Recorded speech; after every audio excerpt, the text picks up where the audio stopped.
ওং শান্তি বাংলা চ্যানেল থেকে আপনাদের স্বাগতম। বন্ধুরা, আজ আবার সম্পূর্ণ নতুন একটি বিষয় নিয়ে আপনাদের সামনে এসেছি। আমাদের প্রত্যেকেরই জীবনে নানান স্বপ্ন থাকে। সেই সমস্ত স্বপ্নের মধ্যে অন্যতম একটি স্বপ্ন হলো আমাদের মনের মতো করে বাড়ি তৈরি করা। আর সেই স্বপ্নকে আমরা বাস্তবে রূপ দিতে জীবনে অক্লান্ত প্রচেষ্টা করে থাকি। অনেকে মনের মতো বাড়ি তৈরিও করি, কিন্তু কাজ শেষে অর্থাৎ বাড়ি তৈরি করার পরে আমরা যখন নবগৃহে প্রবেশ করি, তখন আমরা আমাদের প্রাত্যহিক জীবনে নানান সুখ শান্তি থেকে বঞ্চিত হই। তার কারণ কি?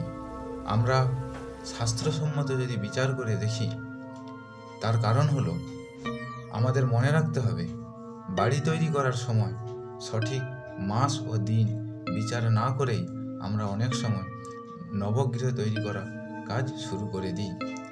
এই নবগৃহ অর্থাৎ গৃহারম্ভের সঠিক মাস ও সঠিক দিন কি, সেই বিষয় নিয়ে আজ আমাদের এই ভিডিও।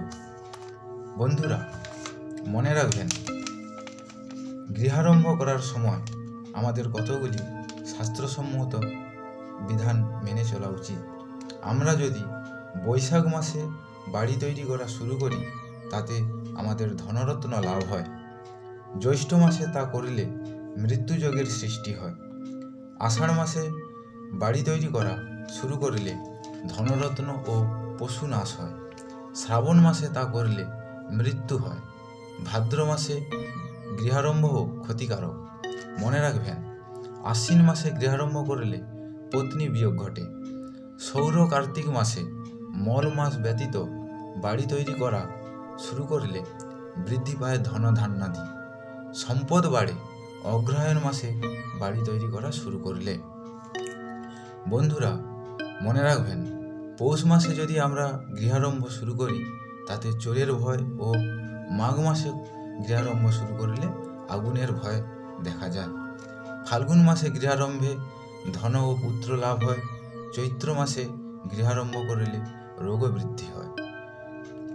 এছাড়াও মনে রাখা প্রয়োজন যে শ্রাবণ, ভাদ্র, মাঘ, ফাল্গুন মাসে গৃহারম্ভ করলে পূর্ব দিকে পশ্চিমমুখী গৃহ ও বৈশাখ, কার্তিক, অগ্রহায়ণ মাসে গৃহারম্ভ করলে দক্ষিণ দিকে উত্তরমুখী গৃহ নির্মাণ শাস্ত্রমতে বিধেয়। বন্ধুরা, এই হলো আমাদের গৃহারম্ভ করার সঠিক মাস কি। এবারে আপনাদের মনে রাখতে হবে গৃহারম্ভের শুভ দিন কোনটি, অর্থাৎ কোন দিনে আমরা গৃহারম্ভ করলে আমাদের সংসারের পক্ষে শুভ হবে। আমরা যদি রবিবার গৃহারম্ভ করি, তাতে অগ্নি ভয় হয়। সোমবার তা করলে শুভ হয়, অর্থপ্রাপ্তি যোগ ঘটে। মঙ্গলবার গৃহারম্ভ করা অশুভ, ক্ষতিকারক। বুধবার, বৃহস্পতিবার ও শুক্রবার গৃহারম্ভ করা শুভ। শনিবার কিন্তু অমঙ্গলকারক এবং তা মানসিকভাবে ঘটে থাকে।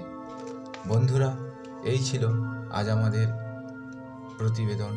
যদি আমাদের এই প্রতিবেদনটি আপনাদের ভালো লেগে থাকে, তাহলে অবশ্যই আপনারা একটা লাইক দেবেন এবং বাস্তু সংক্রান্ত আরও নানান ভিডিও পেতে আমাদের চ্যানেলটি সাবস্ক্রাইব করবেন এবং সবশেষে আমাদের চ্যানেলটির বেল আইকন বাজিয়ে দেবেন। নমস্কার, ভালো থাকুন।